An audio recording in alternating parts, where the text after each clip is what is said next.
فكيف إذا جئنا من كل أمة بشهيد وجئنا بك على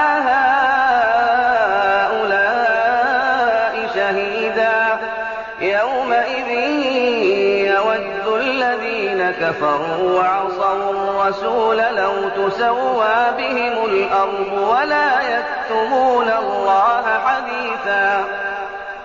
يا أيها الذين آمنوا لا تقربوا الصلاة وأنتم سكارى حتى تعلموا ما تقولون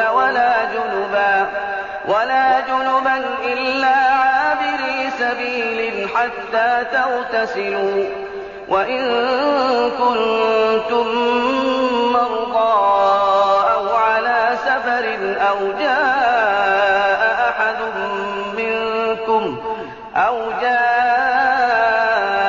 أحد منكم من الغائط أو لامستم النساء فلم تجدوا ماء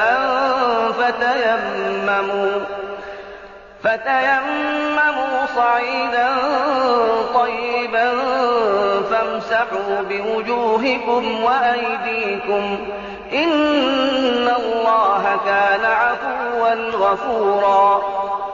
ألم تر إلى الذين أوتوا نصيبا من الكتاب يشترون الضلالة ويريدون أن تضلوا السبيل والله أعلم بأعدائكم وكفى بالله وليا وكفى بالله نصيرا.